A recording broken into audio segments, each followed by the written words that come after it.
Hello and welcome to the Analog Leftie. My name is Elise. If you've been following me for a bit, you know that I've also been exploring non-fountain pen writing utensils since I don't really bring my fountain pens to work or traveling. In my previous videos, I have mentioned my Lamy Safari roller ball with a Muji gel pen refill. If you haven't seen that video, I'm gonna link it up right there. And I've also talked about this Pentel Energel In-Free for a bit. And I also mentioned this Uniball One P, which I brought with me on my travels back in December. I've recently managed to get the other Uniball One models as well. And in today's video, I want to focus specifically on these three pens.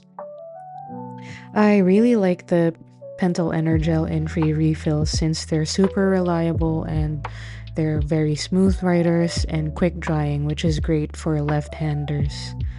However, I'm not really a fan of the pen body that it came in. It's these Uniball One pens that really caught my eye because of their minimalistic look, and I've also been hearing a lot of good things about how its ink is the darkest black ink out there in the gel pen world. So I decided to try them out. So the first one that I got is this Uniball 1P with a yogurt pen body and a 0.5 millimeter tip. I got this back in August at a local stationery shop because I just found it cute. Yeah, and using it, I found the ink to be temperamental, so I thought the one that I got was a dud. So for a long time, I've been using an Energel refill on it. Fast forward to this year and I started reconsidering the pen again. I thought maybe the refill that I got on this one was faulty because the pen was displayed in a pen cup at the shop or something. So I got another pen, and this time it's this Uniball 1F with a gray body, but it has a 0.38 millimeter refill. And then I also found out that there's actually a more basic variation called just the Uniball One. And I also got this pen, but in a black plastic body and a 0.7 millimeter refill. I got both of these pens last month, and then another Uniball One refill with a 0.5 millimeter tip for my Uniball 1P. So now I ended up with the full line of Uniball One bodies in different tip sizes so I can do a full line review.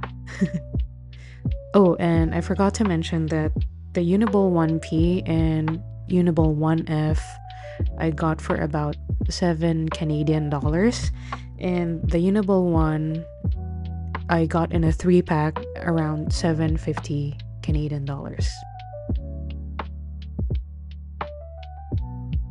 At the base level, all Uniball One models have plastic bodies. The nice kind though, they don't feel cheap. There are some notable differences.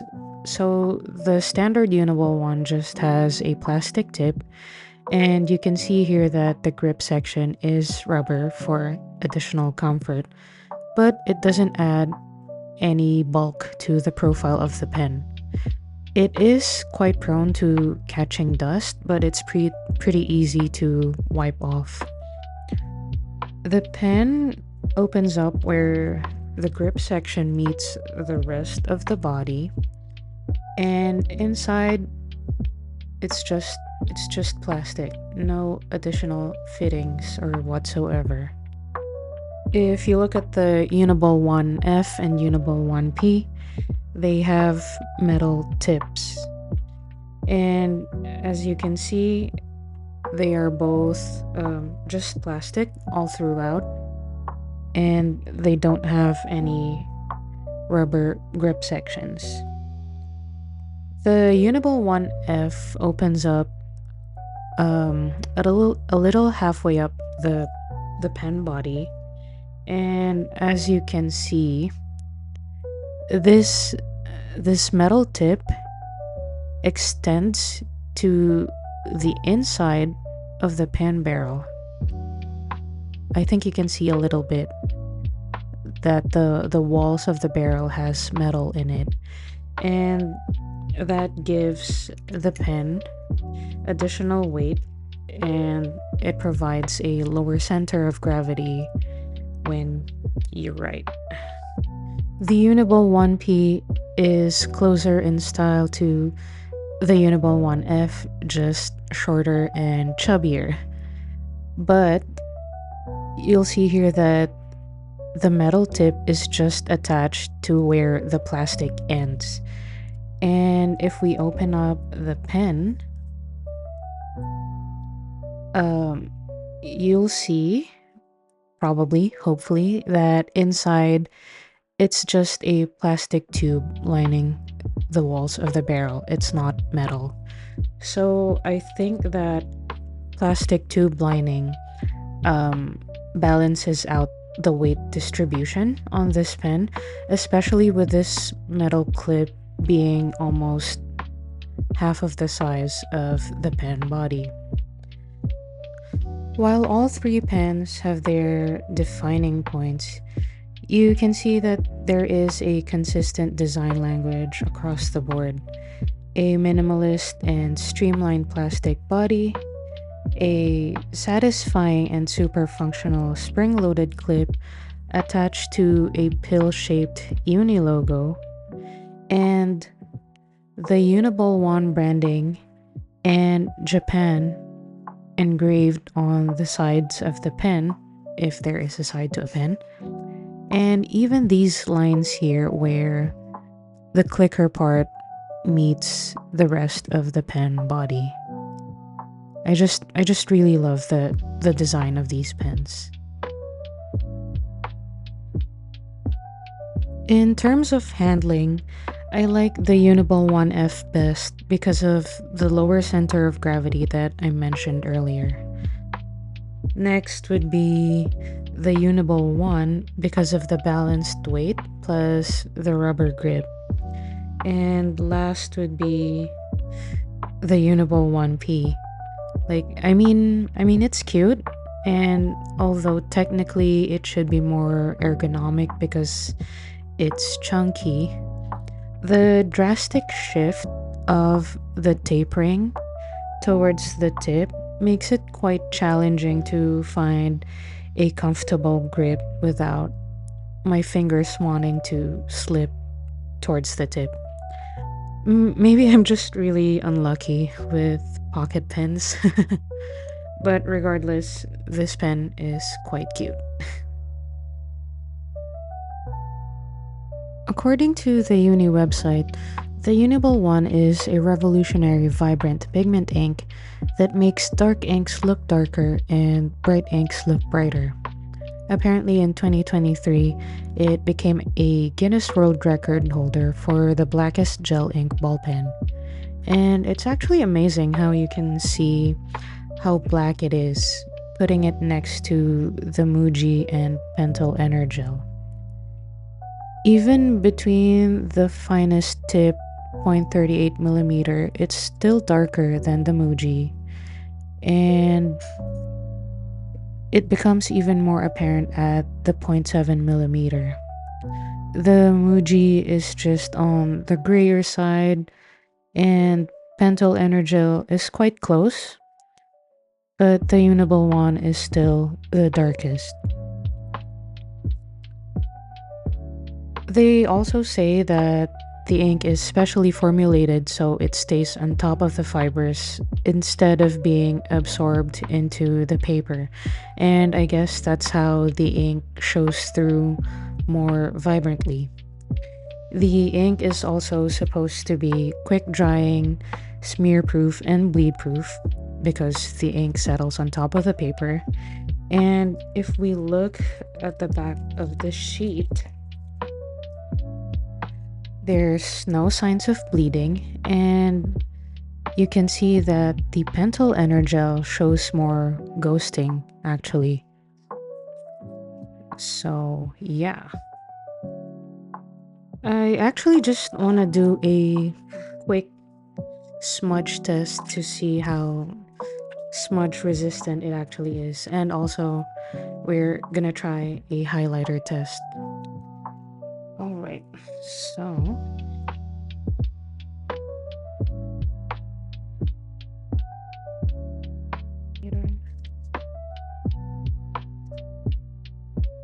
oh, very smudge proof. And let's do a quick highlighter test. Oh, there is a bit of smudging, but that's because we applied the highlighter like just a few seconds after I wrote it. We'll try that again after a while.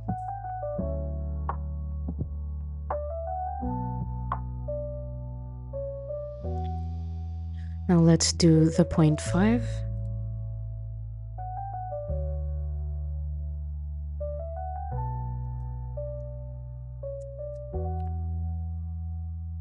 Just a little bit of smudging towards the end where I wrote the latest.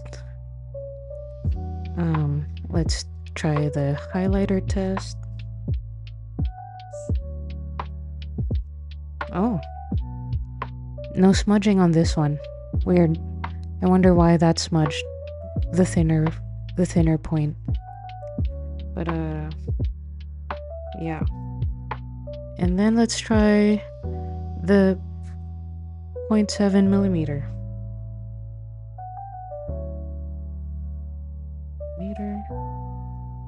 Ooh. Lots more smudging towards the end, but that's because the tip is bigger and it lays down more ink. Let's see if we give it more time.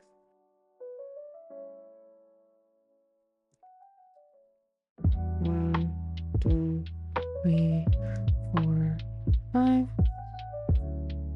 Yeah. No more bleed or no more smudging after 5 seconds. Let us try the highlighter test. No smudge in there, and oh, look at that. No smudging at all from the highlighter. I'm pretty impressed. So yeah, for the most part, it's very smudge resistant, and even highlighters don't really muck up the ink. Amazing. Uni also say that it's supposed to be a smooth flowing writing experience, and as you see earlier, when it works great, it really does work great. But when the ink decides to be temperamental, I found that the main issues would be skipping and railroading. So just to show you an example, this is the notebook they provide us at work, and it's Castelli, made from Italy. And I just did some test writing over here. This is the 0.38, 0.5, and 0.7. And I wrote how I usually wrote, even like with speed, like just for note taking. But if you'll see here that some areas would be like they're skipping, like the ink isn't even over there, and you'll see it's skipping there, and it's even more prominent on the 0.7 one with that just like totally gone over there. So this Castelli notebook is on the toothier side, and I don't think it has any coating at all. But yeah, that's just an example. And then I also made a sample with the Rhodia pad, and this is like quick writing. Yeah, you'll see here some areas are not even. You'll see here on the 0.5 some skipping, and more so on the 0.7. And I'm not sure if you can tell from the camera. Yeah, like on the longer strokes there on the F, there's a bit of railroading. So yeah, those are just some examples of it not writing too well. And after going through several tests, I've found the writing conditions that I think would be most ideal for writing with the Uniball One. And if you have this pens and you want to troubleshoot it, maybe some of these tips would help you out. So what I found is that the Uniball One pens work great on toothier paper with very minimal coating. So they're less likely to skip on papers like MD paper. Like this is the Traveler's Company Passport Refill. If you have Muji notebooks, that would be great too. And this was the notepad that we were writing on earlier. This is the Maruman spiral memo from my previous video. This is actually good too. Like it has a nice toothy texture. And on super smooth and coated papers like Rhodia, they're prone to railroading, especially if you write fast. I think it's because it doesn't create enough friction to draw the ink out of the pen and lay evenly on the page. So, if you have smoother or highly coated paper, writing at medium speed or low speed might show better results. Also, if you are left-handed, it's better to write at a higher angle. If the angle is slow, like how you would write with a fountain pen, the ballpoint struggles with the pushing motion from a lefty writer. And these recommendations I have found work great for the 0.38 and 0.5 millimeter pens. I get more skipping with the 0.7 millimeter, but I think what's causing that is because I tend to write on the smaller side, and this pen doesn't like it when I make sharper turns because I write small. So for the bigger tip size, 0.7 millimeter, I found that it's better to write slower and bigger. And again, this is not an exact science. This is just what I found that worked best for what I have tested. But yeah, let's do some test writing. So on the MD paper,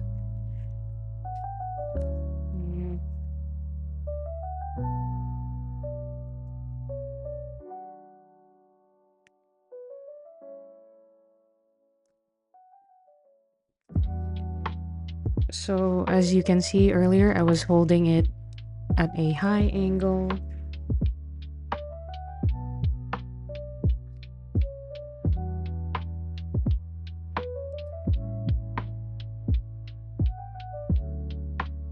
And I'm not writing super quick, really giving the ink time to draw out of the pen. Now let's see if we can use this on this paper with my small writing.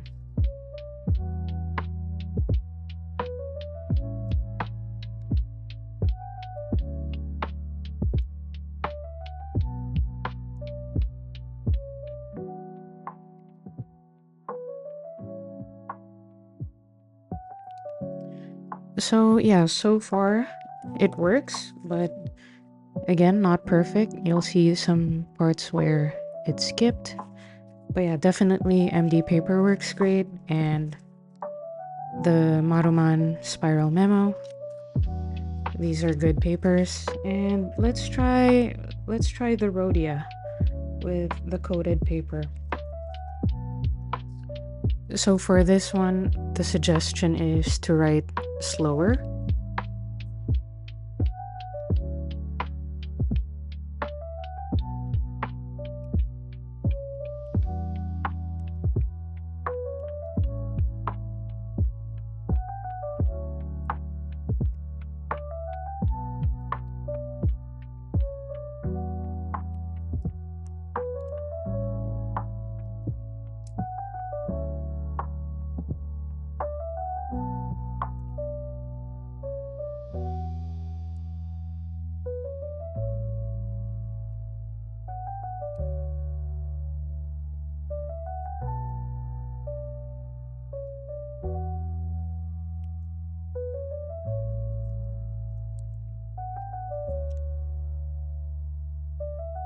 And for the 0.7, write bigger.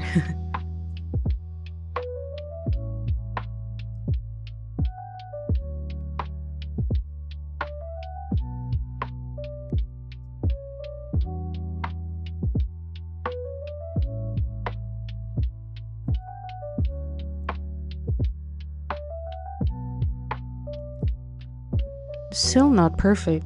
Is that the biggest I can write?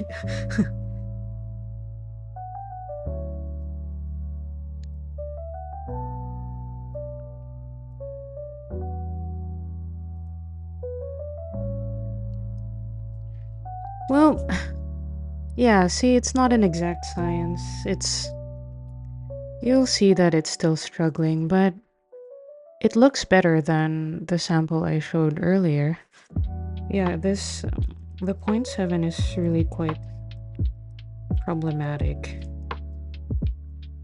Like, if you see, like, fast writing, you see that part, the railroading. So, yeah, just write slow on smooth coated paper. Maybe that will help. Again, it's not an exact science. It's just what I found to work for me. If you can't be bothered to go through all that guesswork and trial and error, honestly, that's great. But if, like me, you like the Uniball One pen bodies, the good news is you can swap it for other refills. For example, the Muji Knock gel pen refill would fit all 3 pen bodies. And if we open up this one and see and compare the refills, you'll see that it's the same length, and towards the tip it's also the same shape. So the Muji gel refill would definitely fit all 3 pens.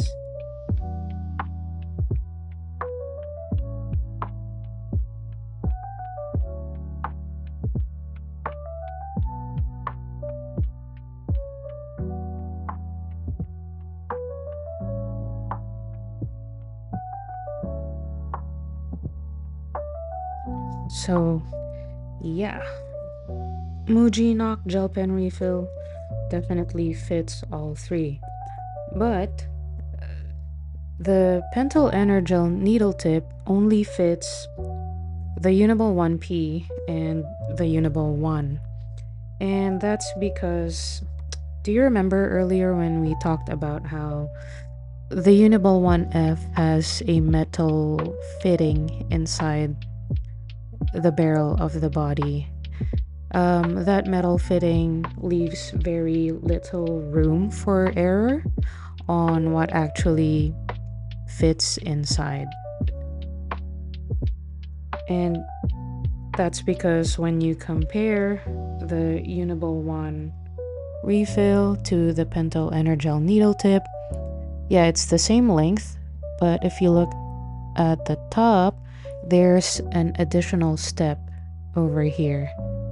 So that small additional step interferes with the metal fitting of the Uniball 1F, so it just won't go through.